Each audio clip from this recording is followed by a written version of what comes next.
Chapter 19. Piccadilly Underground, Friday the 1st of June, 2463. To myself, I am only a child playing on the beach, while vast oceans of truth lie undiscovered before me. Sir Isaac Newton, 1643 to 1727. Friday night, and Andy was once again finning down the first passageway of Piccadilly Underground with Bill following him. The water, he observed, was murkier than usual. The further they went, the more apparent it became to him that the silt had been recently disturbed. A smoky trail indicated it had not been caused by currents, but by other fins. He turned around to Bill, who nodded. He had noticed it too. When they came to an air pocket, Andy signalled up. He spat out his mouthpiece. "Bloody hell," he spluttered, his voice nasal because he had his mask on. "Somebody's down here." "Yeah," said Bill, treading water, his forehead and nose almost against the roof. "Half an hour ago, I'd say." "Didn't see any gear up top." "Must have hidden it." "How many?" "More than 2, less than 10. Andy knew that only a maniac would scuba alone. It was forbidden for anyone to dive the underground without permission, and certainly without the accompaniment of an authorized guide like him or Bill. There were 8 other authorized dive leaders. None of them, he knew, would risk a dive without a watch on the surface to raise the alarm if there were any mishaps. "Let's get out and pull up the ladder," said Bill. "Be right fucked then." "No. Need to follow them, see what they're up to. Only the crazy or the desperate would try. Let's find out what they're hunting for, not expecting us." Both agreed to follow the trail, keeping a lookout for other flashlights. If confronted by 5 or less, they would challenge them, then accompany them to the surface and there arrest them. That was their duty. And if there were more than 5, they would get out as surreptitiously as possible and nab them up top. Giving each other an O, they sank back into the freezing water and followed the trail. Where the colored cords split, the trail continued along the orange one, the same route which they had taken on Monday. As they didn't have a party of divers to shepherd, they moved swiftly, finning hard into the black void. They had just begun to swim into the mouth of the tunnel when they saw dim lights flickering in the distance. Andy guessed they were over 150 meters away. The question was, were they making for the train or returning from it? They would soon find out. Smothering their flashlights, Andy and Bill retreated out of the tunnel back to the station platform. There they made their plans. Andy signalled he'd seen 4 flashlights. Bill confirmed he'd seen the same. Andy would wait behind the corner until they came by. He would confront them while Bill would linger overhead. Giving each other a thumbs up, Bill floated to the arch of the roof and hung upside down like a bat in a cave and waited. They did not have to wait for long. In 3 or 4 minutes, Andy, peering around the corner, could make out the flashlight beam swinging closer. He unclipped the knife strapped to his right calf. A familiar tingle spread from his stomach to his shoulders. Many a time he had felt the same sensation before a firefight. It was, he knew, his body getting ready for action. One by one, he let 4 flashlights pass. No more followed. All out. Then he switched his on, letting it dance from diver to diver. He did not recognize either the suits or the faces behind the masks. Astonished, the 4 took a few moments to gather their wits and fathom out if Andy was one of them. He gave them an O. The second, who was clutching a dive bag, must still have been confused because he returned it. The leader, however, suddenly lunged at Andy, knife in hand. Instinctively, Andy finned up and away, kicking and twisting with the fury of a sea lion chased by a shark, his fins flashing furiously. He felt a sharp pain in his left buttock. He had been stabbed.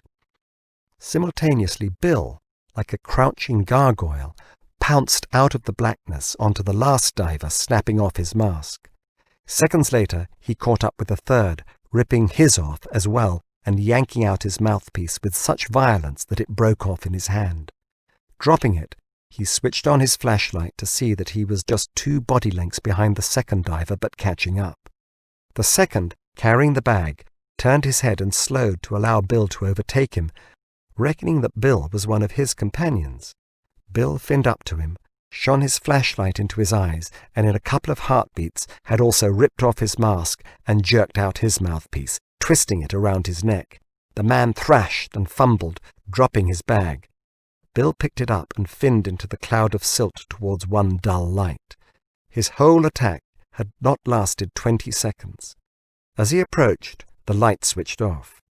Guessing he could be no more than 10 meters from it, Bill flashed one dash and 3 dots. Morse for B. The other flashed back a dot and a dash. A. Both lights gingerly approached each other. When Bill recognized Andy, he signaled 3 and pulled his gloved finger across his throat. Andy showed him a mask and drew his finger likewise. With his knife in his right hand, Andy then indicated a stabbing motion and pointed to his back and buttocks, as well as to his upper arm. Bill could see the upper arm of the suit had been slashed, a cut under his left shoulder blade and a second in his left buttock. Enough inky blood was seeping out for him to be worried for his cousin. He indicated to help him, but Andy shook his head. Stubborn bastard. They looked around them. They could make out 2 faint lights in the blackness. Listening, they could hear a dink, dink, dink, echoed by another dink, dink, dink. It was the maskless divers calling to each other by tapping on their tanks with their knives. Both Andy and Bill gave each other another satisfactory nod, and Bill pulled out his mouthpiece to give his cousin a wicked, bubbling grimace. They then swam back along the platform, searching for the orange cord. On finding it, Bill sawed through it with the upper serrated edge of his blade. He picked up one end, and they thinned hard for a couple of minutes, deliberately creating a blinding silt storm behind them, and along the way he let the broken end of the cord slip out of his hand. With no hope of finding their masks, and without the cord to guide them, the intruders were as good as dead. On seeing a shallow air pocket, he signalled upwards. They had just room enough for their faces. "You all right, mate?" gasped Bill. "I think so," coughed back the reply. "Got me a couple of times, but I'm bloody freezing. Hang on, I'll help pull you along. What's your air?" They showed each other their gauges. They had both expended a lot of energy and a lot of oxygen. "Let's get moving," said Bill. "That soup had better be hot." They put their valves back into their mouths and submerged again. Bill could sense that Andy was flagging. He had more or less stopped finning with his left leg and was tending to veer leftwards. Bill took his arm. He would pull him. This time Andy didn't protest. Bill's concern was hypothermia.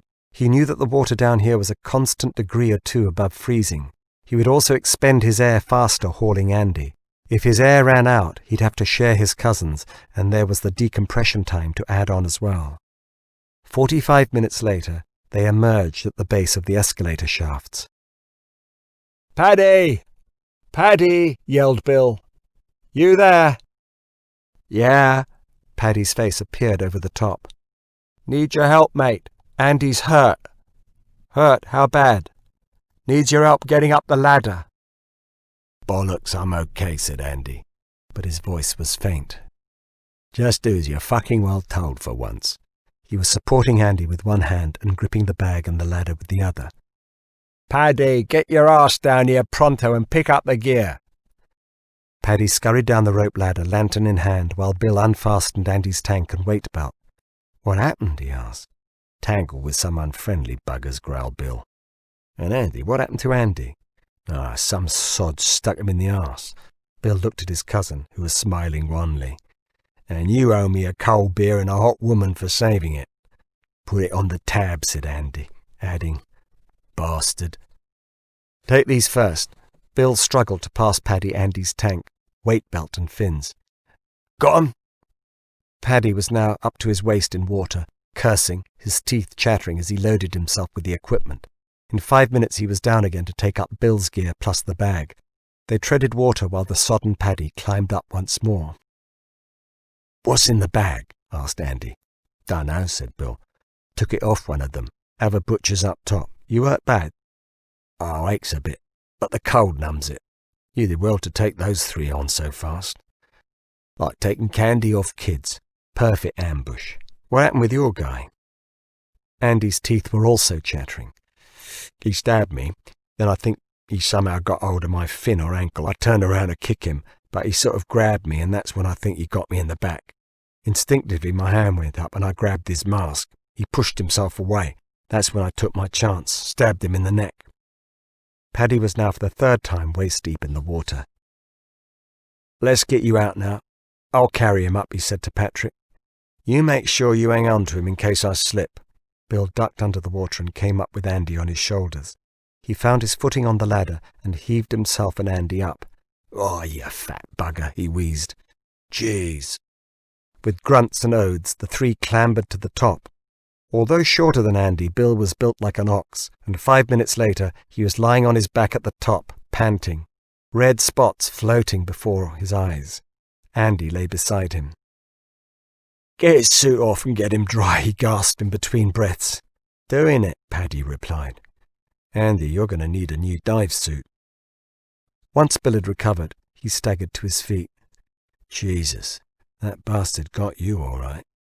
In the anemic light of the electric lantern, Andy was lying naked and shivering in the fetal position, while Paddy was placing a dressing on his buttock. His shoulder had already been dressed, but a patch of blood was seeping through. "How bad?" asked Andy. "Scratches, that's all," said Paddy. "The one in your shoulder might have gone into a bit of muscle. The one in your arse is nothing. Couple of stitches in each and you'll be fine." "All right, let's get you warm, mate," said Bill, "before your dinky dick disappears forever." Gently, Paddy and Bill dried and dressed Andy and handed him a mess tin of soup. He raised a crooked smile and winced. The warmth percolating into the corners of his body was releasing the pain. "Better pull up the ladder?" asked Paddy, "just in case." Bill gave a throaty chuckle. "Ah, bollocks. No chance. They're probably drowning this very minute." "Yeah, dead men," added Andy, while he sat huddled in a saddle blanket nursing his soup. Bill recounted what had happened in the last couple of hours. "So who were they?" asked Paddy.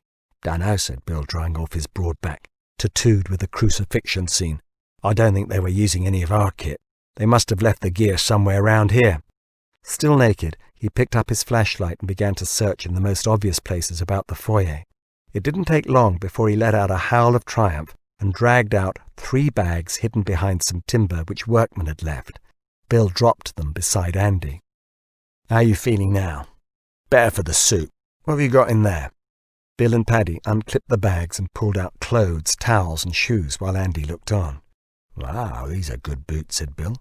"Indian military, I'd say, size 48. Big guy." "Oh, yeah, and 4 handguns. Indian military again." He studied each of them. "We should keep these. Could always come in handy one day." He continued rummaging. "And he's got some money." He counted. "Rupees, around 3,500. Some English money, quite a lot too. He's also got some receipts. This one's in Hindi, can't read it." "Anything else?" asked Andy. "Wallets, watches, rings, identity tags?" "Doesn't seem to be. Surprising, not your usual run-of-mill looters." "So, 4 pairs of boots. We didn't miss anyone." "Guess not," he agreed, training his flashlight as he searched the trouser pocket. After they had finished stuffing the clothes, guns and shoes back, Bill opened the yellow bag that he had snatched from the diver. It was a professional sub-aqua type, made from lightweight material. "Bloody hell," he said. "What is it?" He pulled out a skull, less its lower jaw, and held it up in the lamplight for the others to see. It still had some shriveled skin and tufts of hair on its scalp. "Is this all?" said Andy. Bill looked again into the bag and confirmed it was. "So they came out with only this?" He sounded exasperated. Bill looked disappointed too and handed it to his cousin. In the gloom, Andy stared into the dirty eye sockets and rubbed his thumb over the row of fine teeth. Tossing it back to Bill, he said, "Let's get moving. I'm getting cold and I want my scratches seen to. The doctor has got some explaining to do."